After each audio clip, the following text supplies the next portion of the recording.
A voz do pastor. A mensagem do arcebispo de Olinda e Recife, na Rádio Olinda. Sou bom pastor, ovelhas guardarei, não tenho outro ofício nem terei. Quanta vida eu tiver, eu lhes darei. Olá, gente querida! Hoje é quinta-feira, dia 26 de dezembro. Hoje a igreja celebra a festa de Santo Estevão, o primeiro mártir da igreja cristã, protomártir da igreja.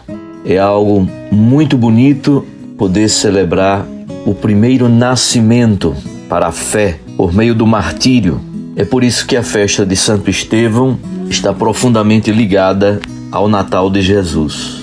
O mártir é aquele que nasce em Cristo Jesus para a fé por meio do martírio. O Evangelho do Dia. A Palavra de Deus, nas ondas da Rádio Olinda. E o texto do Evangelho de hoje é de Mateus, capítulo 10, versículos 17 a 22. Naquele tempo disse Jesus aos seus apóstolos: Cuidado com os homens, porque eles vos entregarão aos tribunais e vos açoitarão nas suas sinagogas. Vós sereis levados diante de governadores e reis, por minha causa, para dar testemunho diante deles e das nações. Quando vos entregarem, não fiqueis preocupados como falar ou o que dizer. Naquele momento vos será indicado aquilo que deveis dizer. Com efeito, não sereis vós que havereis de falar, mas sim o Espírito do vosso Pai é que falará através de vós. O irmão entregará à morte o próprio irmão. O pai entregará o filho. Os filhos se levantarão contra seus pais e os matarão. Vós sereis odiados por todos, por causa do meu nome. Mas quem perseverar até o fim, esse será salvo. Palavra da salvação. Glória a vós, Senhor. Minhas irmãs e meus irmãos, não poderia haver um texto mais próprio para a festa do primeiro mártir cristão do que esse de Mateus. Cuidado com os homens. Eles vos entregarão aos tribunais e sereis açoitados nas sinagogas. Mateus escreve o seu evangelho para cristãos provindos do judaísmo. E a primeira perseguição, propriamente dita, veio exatamente de dentro do ambiente sinagogal. Muitos que eram simpatizantes com o judaísmo, tementes a Deus, se tornaram cristãos e foram perseguidos pela sinagoga. É por isso que, nas comunidades mateanas, esta realidade da perseguição aos cristãos foi uma realidade muito sentida. Por outro lado, Mateus percebe que o martírio é algo positivo e belo, porque é a oportunidade para que o cristão, de fato, dê testemunho da sua fé diante de todos. É muito belo perceber como o Espírito Santo de Deus é que acompanha o mártir. A palavra mártir significa testemunha. Então o Espírito Santo é que acompanhará, inclusive ajudará na defesa do mártir diante dos seus algozes. Não sereis vós que havereis de falar, mas sim o Espírito do vosso Pai. E um outro elemento importante ao qual Mateus faz menção é a divisão interna no seio das famílias. O irmão entrega o irmão à morte, o pai entrega o filho, os filhos se levantarão contra seus pais. Sereis odiados por causa do meu nome. Essa divisão interna no seio familiar é uma característica importante deste momento de perseguição, inclusive como sinal do reino de Deus, inclusive com algum elemento escatológico, elemento de parousia, está vinculado de algum modo ao fim dos tempos. Quem perseverar até o fim, esse será salvo. É isso fundamentalmente que Mateus quer nos dizer. No dia de hoje, que o Espírito Santo nos dê a graça da perseverança, o Espírito Santo nos dê a graça da fidelidade, mesmo que no martírio. Pois bem, meus irmãos, minhas irmãs, passemos para este segundo momento do nosso programa. Eu tenho aqui uma pergunta feita por Carlos Alberto de Paulista. Dom Paulo, o que a Igreja ensina sobre a intercessão dos santos? Obrigado, Carlos, por sua pergunta. Vamos começar com alguns dados bíblicos. Ora, nós partimos daquela verdade de fé fundamental que é o dogma da comunhão dos santos. A comunhão dos santos, em primeiro lugar, é a comunhão com as coisas santas, a Santíssima Trindade, os sacramentos, a Palavra de Deus. Comunhão também com as pessoas santas. Antigamente se dizia assim, existe a igreja militante, peregrina na história, os batizados e batizadas, nós que estamos vivos. Depois a igreja padecente, os irmãos e irmãs que experimentam o purgatório. E a igreja triunfante, que são os santos canonizados, aqueles que já morreram em estado pleno de graça. Nós então partimos desse dogma da comunhão dos santos. A partir desse dado, estabelece-se a solidariedade entre os santos. Podemos interceder uns pelos outros. E aí vamos ver como acontece a intercessão. Na Bíblia, temos vários exemplos de vivos intercedendo por vivos. Por exemplo, Abraão intercede pela cidade de Sodoma. Está lá em Gênesis capítulo 18, de 16 a 33. Moisés intercede inúmeras vezes pelo povo de Israel. Só para citar dois exemplos, Êxodo 32, 11 a 14 e Números 11, de 10 a 23. Esther intercede por seu povo. Livro de Esther, capítulo 4. Paulo intercede pela igreja. Efésios 3, de 14 a 21. São inúmeros exemplos de vivos intercedendo por vivos. Quem também intercede por nós e ora por nós é o Espírito Santo de Deus. Romanos 8, de 26 a 27.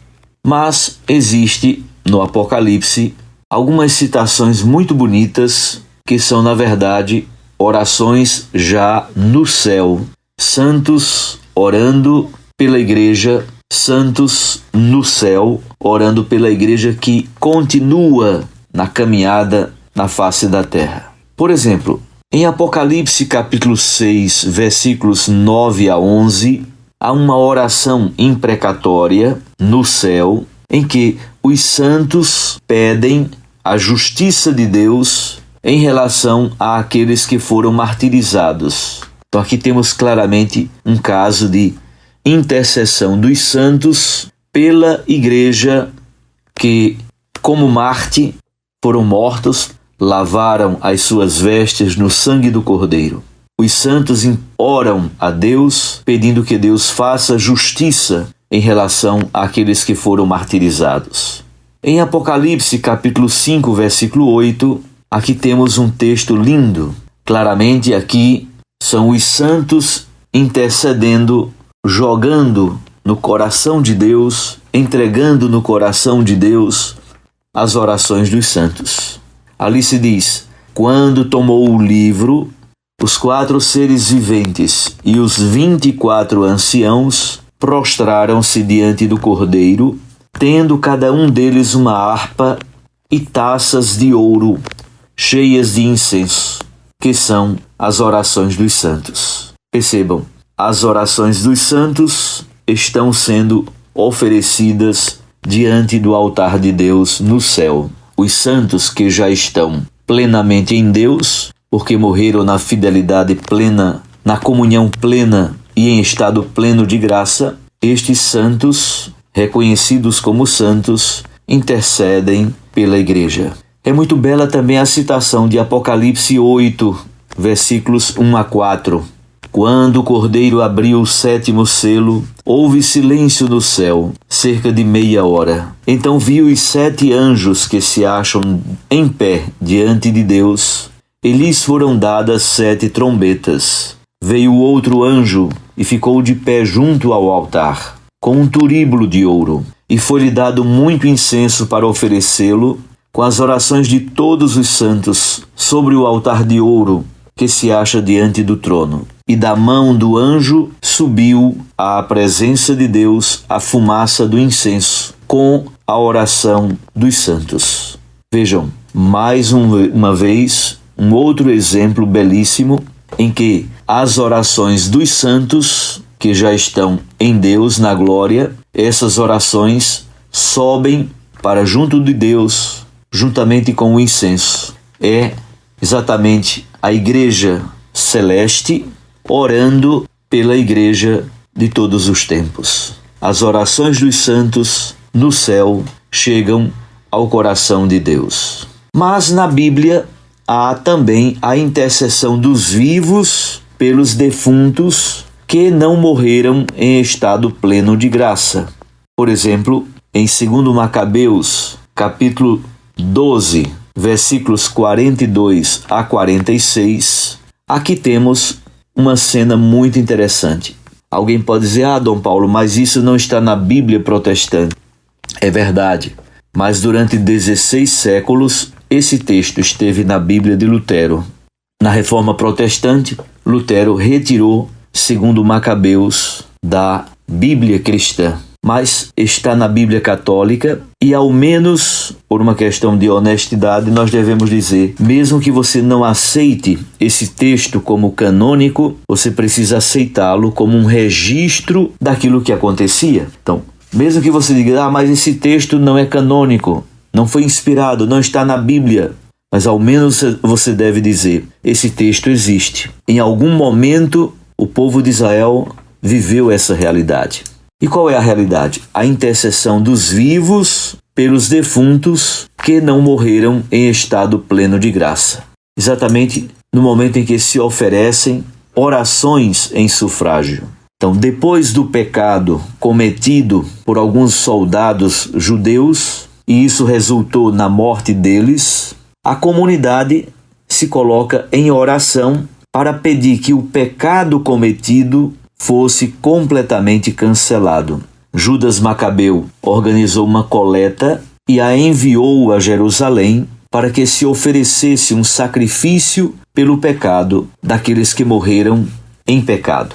De fato, diz o versículo 44, se ele não esperasse que os que haviam sucumbido iriam ressuscitar, seria supérfluo e tolo rezar pelos mortos. Eis porque Judas mandou oferecer esse sacrifício expiatório pelos que haviam morrido, a fim de que fossem absolvidos de seus pecados. Temos um claro exemplo de a igreja dos vivos intercedendo por aqueles que padecem no purgatório.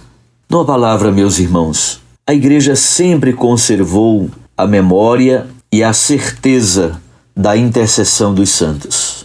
O Catecismo da Igreja Católica fala também sobre o assunto em 2 números. No número 956, que é uma citação clara da Lumen Gentium do Concílio Vaticano II. Pelo fato de os habitantes do céu estarem unidos mais intimamente com Cristo, consolidam com mais firmeza na santidade toda a Igreja. Eles não deixam de interceder por nós ao Pai, apresentando os méritos que alcançaram na terra pelo único mediador de Deus e dos homens, que é Cristo Jesus. Por conseguinte, pela fraterna solicitude deles, nossa fraqueza recebe o mais valioso auxílio.